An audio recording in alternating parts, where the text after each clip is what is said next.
For as long as I've been planning for college, New York City was my dream.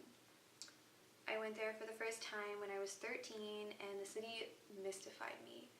New York City made me feel like I was always an active part of the world, like I could feel everything happening all the time. Whether it was Columbia or NYU, I didn't care. I wanted to be in the city that made me feel alive. But here's the thing. New York City is expensive enough as it is, but for a middle-class family in rural Georgia, New York City is almost impossible. And it was with this realization that I abandoned my first dream school, or rather, dream location, in the name of finding a more realistic dream. I knew I wanted to live in a city. And if I couldn't get out of Georgia, I was surely getting out of Paulding County.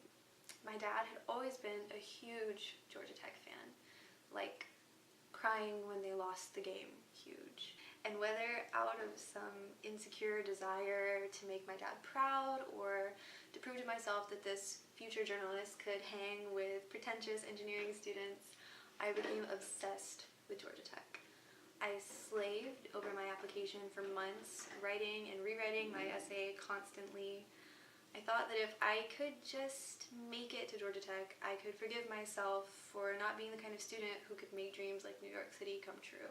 Among all my friends in the elementary school gifted program, I was one of the highest IQs with one of the most mediocre report cards. Looking back with what I know about myself now, a lot of that was probably not totally my fault. Laziness and depression look very similar through a self-critical gaze. Over the course of my senior year, I tried for Georgia Tech relentlessly, but I think I knew in the back of my mind that it wouldn't happen. The fall of my senior year, I toured Georgia Tech with my mom and dad. I had never really seen the campus before, and I was amazed by it. It had this air of productivity, like something was always happening, and that reminded me of being in New York. I was addicted to that feeling. I think I believed if I could live in an environment that was full of energy, maybe I would have an easier time coming up with some energy of my own. Being on the Tech campus for the first time was almost magical, but it came with this sobering moment when we spoke to an admissions counselor and learned that 95% of students at Tech made an A in AP Calculus in high school, and I never even took calculus. 2 years worth of dual enrollment, an 1840 on the SATs, 4 years of beta club, 2 different honor societies, and 7 years of marching band on my resume, but I didn't have calculus. In fact, I barely passed 10th grade geometry. Math was the one thing I could never conquer. I tried so hard at first, but through the years, I felt so ashamed of myself for struggling so much with this one subject that going to math class left this ache in the pit of my stomach every day. I felt like a failure and a disappointment because every other subject was so easy for me. I could put in so little effort and still be at the top of the class, but I was so bad at math that eventually I just sat there. I didn't try to pay attention anymore. I didn't care to do practice problems. I felt like I was stuck in a daze and I just couldn't get out of it. On the way home from touring Georgia Tech, I spent the entire car ride trying not to cry in front of my parents. It was a Friday, and that night was the last football game I would ever go to as a member of the marching band. It was my senior year, and the last game was supposed to be all about seniors, but I felt empty the whole time.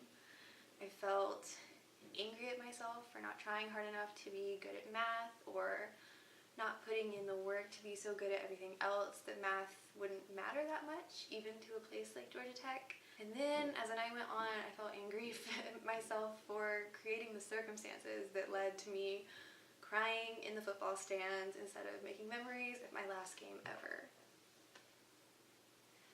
I thought I was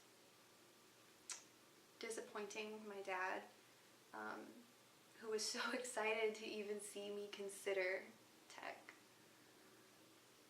And I thought my mom was mad at me for being too lazy. I thought that everyone would see me going to a different school after graduation than the one that I'd raved about for months and know that I hadn't been good enough. Driving home from school a few weeks later, I got an email that confused me. It was from Mercer University, and the subject line said, "Congratulations." But I didn't understand because I never even applied to Mercer. I called my mom and asked her how I could be accepted to Mercer without even applying. And apparently she had seen an application fee waiver from Mercer in my email while at work, and out of the boredom of substitute teaching, she copy and pasted my resume and my admissions essay from the tech application and submitted to Mercer. So with lots of coffee and hopefulness, we set off on the 2-hour journey to Macon. When I got to Mercer, I felt disappointed at first.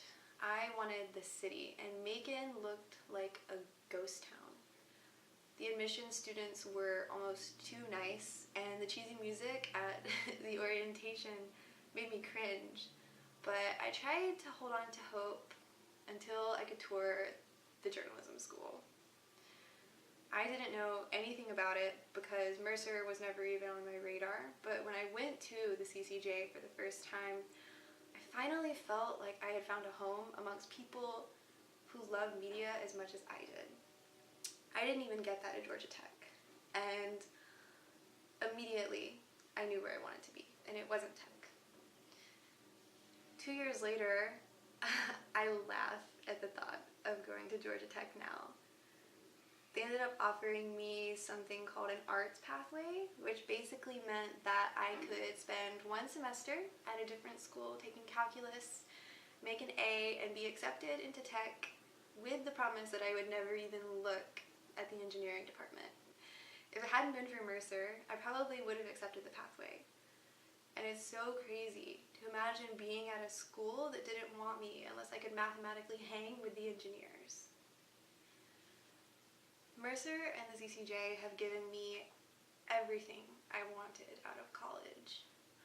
I've made friends who made me a better person and a better student. I've gained experiences that only Macon could have given me. And most of all, I've learned so much about journalism in an environment that truly cared about the future of media. I've learned that dream schools are overrated, and that putting all of your self-worth into something that might simply not be for you is a waste of time.